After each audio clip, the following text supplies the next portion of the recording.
Behind the cape. All right, let's talk Sinners. Let's just talk Sinners. Let's get Sinners out of the way. It's the popular thing to discuss right now. Yeah, so I just don't think that it has the site numbers that some of these other films that have a chance to really take advantage of the hole in the schedule here before the summer scheduling really gets ramped up. Mm-hmm. Um, like Minecraft, even in comparison to smaller productions like The Amateur. I think it was Deadline that reported that Sinners is in a little around 3,300 sites for theaters, as opposed to Minecraft that's at like 4,000. And so it's like Warner Brothers seeing that it's going to lead me into the Variety article that everybody got up in arms about, Mm-hmm. being it that it did have this exorbitant uh budget, you know what I mean, in comparison to other films of his genre. It's kind of tough to undersell it to the public and then expect it to over deliver. And so Mm-hmm. that's coming from me, right? The person who's least coming from best intentions on the production side of things. Um, but Variety being less so virtuous in that regard, I think a lot of people's antennas got up, especially the way that they writ the articles. Like, oh yeah, Sinners is doing great, but it's not really financially viable yet. They kind of rained on the parade. But the truth of Mm-hmm. the matter is that it did come in with a bloated budget, a bit of a bloated budget. I think a lot of that IMAX detail went into that. I wouldn't think the cast is going too crazy like that. I mean, you It's a got little star-studded.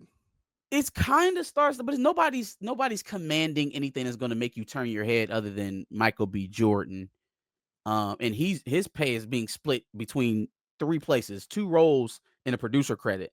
So like I think he's getting his money. He don't really need to have a $40 million payout. He only have a $50 million payout for Sinners. He's probably getting some ownership points from Ryan on the back end when he takes over Sinners as a property in 25 years. But I would Mm-hmm. say that, thinking that, all right, we came in at 60 million through the first weekend. It was a holiday weekend, right? We had Mm-hmm. Black Friday, you had early previews, or not Black Good Friday, Friday. Good Friday. Yeah, Good Friday. You had early previews on Thursday, which really drummed up the word of mouth, really Yeah. got Yeah. people going out to go see it. Um, you had Saturday, Sunday. A lot of people, most people work after Easter. Uh, the kids are off though, so spring break a lot of places. So that maybe that got a lot of foot traffic on Monday. I'll be interested to see what the numbers come in like tomorrow. But And some people may take off Monday because they want a little bit of a longer weekend. traveled like I did, Mm-hmm. trying to Yeah. come back here after the weekend. So thinking that maybe, all right, so 60 million is what we pushed to in the initial.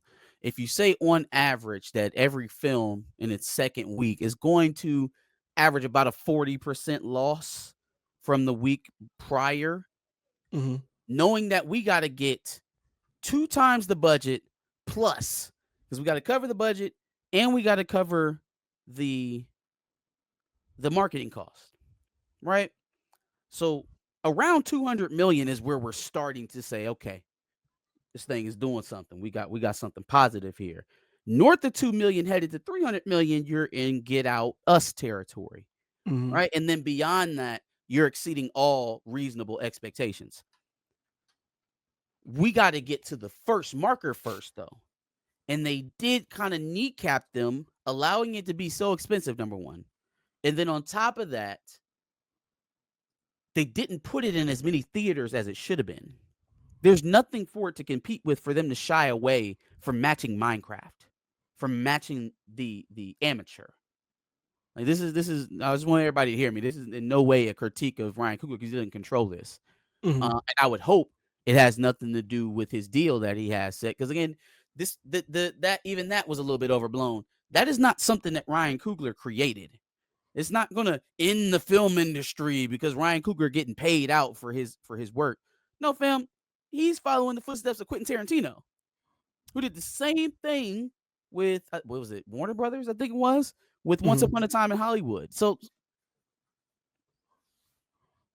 Nobody said the film industry was going to lose its shit when Quentin Tarantino is going to get paid out for his work. So Yikes. and I mean, that's a guy who watched Pulp Fiction turn into one of the most world-renowned cult classics ever made. And I don't know what percentage of it that he owns, but I imagine it's not what he owns of Once Upon a Time in Hollywood. Sure. So, in any case, even still with the positive word of mouth, it seems like it's getting a lot of foot traffic. It might just be one of the best movies of the year. It's still going to have a very hard fight to profitability, judging based off of what it did globally in week one, what you expect it to lose over the next coming weeks, and what target we got to get to. I'm not saying it's not going to be, but if it does get there, then it will be well earned. You got to really hope that hopefully some of the people who have given it a lot of great praise are not only telling other people about it, which they are. We've seen We'll a go lot back of and see it, and I'm 8s sure out of it 10s and seems 10s like out of it's got 10s. some rewatchability. So Yeah. that is positive. That's certainly positive, and a change from form in the creative sense from Ryan in my regard. I it's very tough. It is very tough to look at the positive momentum around Sinners and root for that and want that to do well, and then know that that success in some ways will validate wrong decisions made in another area by that same creator. And so you walk this tightrope of being fair enough to say that what's going on right now is not only empirically good, but it's positive in a cultural sense, in a vibe sense, right? Hmm. I will always champion that, and I will be truthful and honest that it in no way is going to change my opinion on a decision that this man made to attempt to retire the oldest the oldest black character in comic book history. I can't. I can't look away from this man being dead set on destroying the black nuclear family and most of his media that we've seen. And that just stands. That just is what it is. And that, my friends, is called nuance. Hope we learned something Facts. today. Facts. All right. So from one black horror movie to yet another black horror movie coming up, the Him trailer. Dog, took me the hell out. I didn't know what to expect. I kept hearing the Sure. premises like, oh, he's gonna be a quarterback, and then Marlon Wayne's character is gonna ask him, hey, what do you want to do for fame? What are you gonna do to be famous? And so, like, I what I Crazy. didn't get was like ritual sacrifice Illuminati shit. Hmm. But I guess I'm here for it. I'll say my Hail Marys and pray before I go watch it. But definitely wasn't expecting that type of tenor. I'm very excited to see Marlon Wayne's performance in this. Um, Same. it In it a it, semi-serious, well, not even semi, in a it's serious role like serious, this. right? Like it visually gripped me in the trailer, and I, Hmm. I just didn't know Marlon had that in his bag. So I'm interested to see where he takes us in that regard, right? So this is like another level up from what we got out of Bel Air. Bel Air was the first time we saw him not joking at all, like telling no jokes. None of this is joke. My life is trauma. Right. I ain't got no jokes to tell. Uh, so this is like another for me at least in seeing him kind of expand as an actor over these years. Another nugget that he's kind of adding, another tool he's adding to his belt. So I'm excited for that film, man, for sure. Definitely. Very interesting how Jordan Peele is able to take things we discuss amongst the culture or maybe even black Twitter takes and just makes them Culturally relevant. into these crazy movies. And obviously they always have some sort of twist to them or something like that. So it's Hmm. interesting to see. All right. Martin Lawrence. Not only did he just have a 60th birthday that included Hmm. Dougie Fresh, Birthday to the which is OG. absolutely the spinoff from his show, the Varnell Hill show, is interesting to Yeah. me because how do you make Tommy Lee Davidson look young enough to play Varnell Hill still? Well, I don't know if it's about making him young enough because you can only make him look so young. It's how do you explain the gap and why is he still there in the position that he's in? doing what he's doing on radio. Like, this is not even a podcast. Like, he's still on radio. Okay, well, brother, yeah. Again, how are we going to make this work? How are we going to make it culturally relevant? How present is Martin going to be in the series? Is this a workaround for them to do a Martin reunion without Tisha Campbell? I got so many questions around this announcement. So I guess we'll just have to pay attention and see as it comes out. But I got nothing but questions. Definitely, maybe not an underrated character because I feel like in the last year or two, I've been seeing a lot of clips of Varnell Hill, but definitely excited to see what they can at least make of that situation. Mm-hmm. But Sure. like you said, it may be a little dated, or we'll just have to see. We'll just have to kind of go from what they give us. I think they would do well to update the premise. Instead of a radio show, they spun it off. They're on YouTube and Twitch or some other random stuff that you can just rename, and they're trying to adjust to the new way of doing media. Don't make this the story about them being dying media. That's just, nobody wants to see that. Nobody want to put the dog out the pasture. Right. So this is an official post by the Vault International Twitter page. It's official. Godolphin University's fall coursework has been approved by Dean Cypher. Dean Cypher. Who's Cypher? Cypher is an upcoming main character in season 2 of Gen V. So we don't know who Cypher is yet. Gotcha. Okay. By Dean Cypher and President Calhoun. We're proud to keep breaking down barriers between government and private education. Also, our DEI office is closed until further notice. Of course it is. Yep, and apparently there's a big ass statue of Homelander outside of the student union with a pretty pronounced penile region. Of course. Yeah, of course. This is good marketing, man. This is good marketing. Sure. This is what you wish you get from other studios sometimes. So very creative. Thought I'd shout it out. Yeah, definitely ready for Gen V season 2 when it comes. Mm-hmm. Got to see what's happening with Maria and the crew. Nuggins, Maria, yeah. Yep, Interesting. yep. And then also, got to find a way to peace out my boy.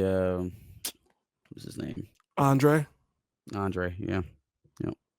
R.I.P. or Chance Perdomo. Chance Perdomo. Yeah. All right. Here's a funny one. Felicia from Friday wants the character's story to be told in a spinoff. The actress, I believe her name is Angela Means. How you begging in real life? Like, how you being your character in real life? Yeah, I don't know. I don't think that it's gonna be funny, with Smokey 40 years old or whatever. But I'll watch a Felicia miniseries. What? That's gonna be so much better. Yes, I bet you would think that that's the way to go. I bet you would. Maybe she was telling a joke. Maybe she's trying to stand up. Maybe it was. Well, she was a stand-up comedian. Really? They got a set of her floating around on the internet of her on Def Comedy Jam, I think. Oh, okay, so that probably was a joke. Maybe I'm just taking it wrong. It was probably a joke. She's probably fucking around. No, I think she probably wants a check. No, she was in Friday for we just talked about this for like 5 minutes. Maybe she realizes that like it was a joke. I was taking it the wrong way. My bad, Felicia. I'm laughing with you now.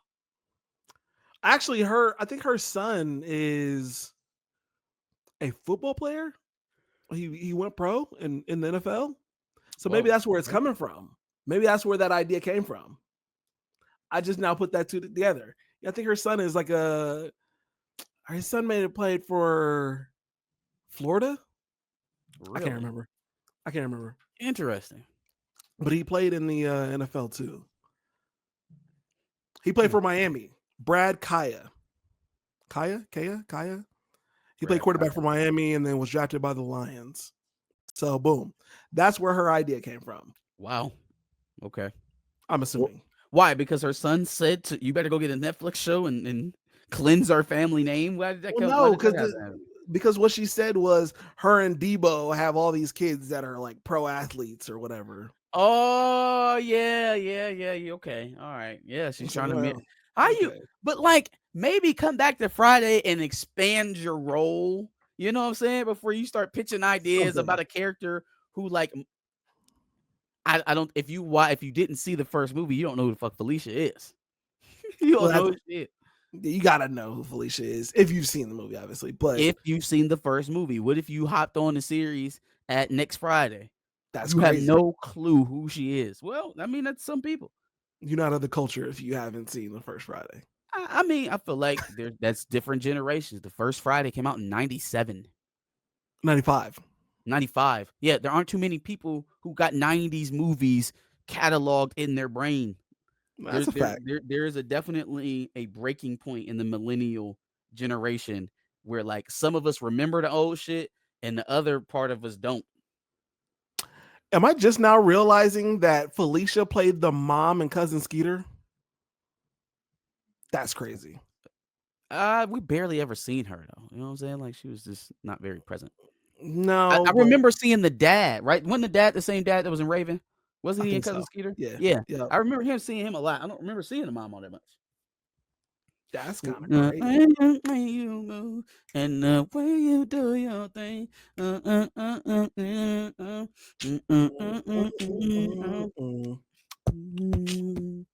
Man, Yikes. take us back to having R&B artists do all of the intro songs for the TV shows.